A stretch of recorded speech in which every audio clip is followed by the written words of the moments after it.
Токиодогу Олимпиада оюндарында кыз-келиндер арасында күрөштө кыргызстандык балбан кыз Айсулуу Тыныбекова финалга чыкты. Ал атаандашы украиналык Ирина Каляденкону 10-0 эсеби менен утуп алды. Чейрек финалда Тыныбекова румыниялык Криста Тунда Инце менен күрөшүп, атаандашынын далысын жерге басып таза жеңишке жетти. Белгилей кетсек, биринчи беттешинде Тыныбекова латвиялык Анастасия Григорьева менен күрөшкөн. Аны 8-0 эсебинде жеңген. Айсулуу Тыныбекова эртең финалда алтын үчүн күрөшөт. Кыргызстандык грек-рим күрөшүнүн балбаны Акжол Махмудов Олимпиада 2020 мелдешинде күмүш медалга ээ болду. Акжол Махмудов венгриялык атаандашынан 2-1 эсеби менен утулуп калды. Эскерте кетсек, ал жарым финалда армениялык Карапет Чалянды 6-2 эсеби менен уткан.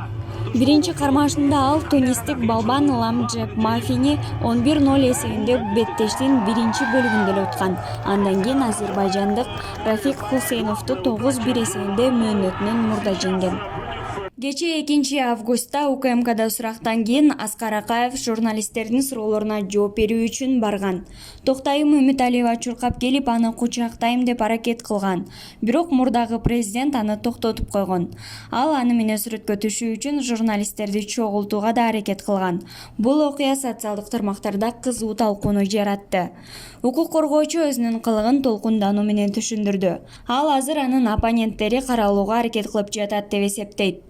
Биринчиден, пиар тажрыйбасы бар. Жетилген саясатчы катары мен муну түшүнүшүм керек болчу. Мен баарына жол берем деп ойлогом. Өзүм четте турмакмын. Бирок эмнегедир мен өзүм журналисттердин алдыда элем. Биз Акаев менен жолуктук. Эмоциямы алдырып, COVID-19 жана башка нерселер жөнүндө унутуп койдум.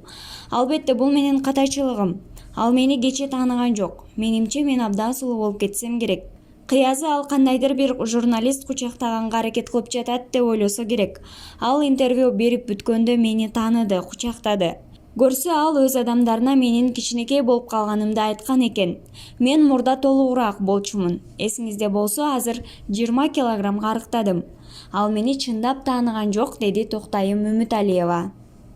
Ырчы Кайрат Прембердиев Кыргызстандын туңгуч президенти Аскар Акаев өлкөдө болуп жаткан окуялардын баарына тарыхый жоопкерчиликти тартат деп эсептейт.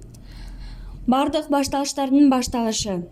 Ал эң жакшы потенциалга ээ болгон өлкөнү таштап кетти. Ал өз элин тоноп, дүйнөдөгү эң бай адамдардын бири болуп калды.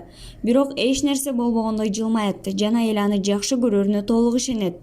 Эх, кайран элим, тартаарыбыз алдыда окшойт али. Айланаңызды караңыз. Сиз кайсы өлкөдө жашайсыз? Өнүккөн, гүлдөгөн же деградацияга учураган өлкөбү? Акаев азыр бизде болгон бардык коррупциянын негиздөөчүсү. Ал кадрдык секириктин демилгечиси жана саясий куугунтуктардын биринчи автору деп жазган Прембердиев. Россиянын Москва шаарында 52 жаштагы кыргыз жараны 10 жашар орус улутундагы кызды эркелетип койгондугу үчүн камакка алынды. Бул тууралуу Салтанат Митиева жазып чыкты. Азыр мага биреже телефон чалып, 52 жаштагы кайним лифтте кетип атып, 10 жашар кызды эркелетип койгон экен. Кыз ыйлап, апасы полиция чакырып, азыр ИВСте адвокат чалып, 50 000 акча берсеңер, бүгүн кайныңды көрсөтүп, кийимдерин берип, жеңилдик алып берем деди эле, 50 000 берсек болобу деп сурайт. Эже эң жеңилдик болгондо дагы 132 статья коет. Кайныңызды жаш кызга тийишти же попытка изнасилования деп күнөөлөшөт. Кайныңыз биринчиден башка мамлекеттин жараны, жашаган жери менен регистрацияда ал келбейт. Сот баш коргоо чарасын карап СИЗОго киргизет. Силерге көрсөтсө, алыстан сотко алып кирип келе атканда көрсөтөт. Сүйлөшкөнгө уруксат бербейт. Бекер эле 50 000ге күйөсүз. Кийимдерин СИЗОго өзүңүз деле акча бербей алып барып берсеңиз болот. Эгер адвокат алсаңыз, жакшы иштей турган алыңыз. Жабырлануучу менен сүйлөшүп кечирим сурап, ушерп төлөп берсе, сот жеңилдик карайт. Бирок ар кимге ишенип акчаңызды чача бербеңиз деп айтып алып, 52 жашта балдарынын жакшылыгын көрө турган убакта минтип кичине кызды кызындай көрүп эркелетем деп камалып аткан кишиге эгер арак ичпесе ушул нерсе болбойт беле?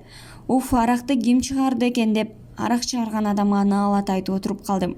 Арак ичпегиле, арты жакшылыкка алып келбейт деп жазды Салтанат Митиева.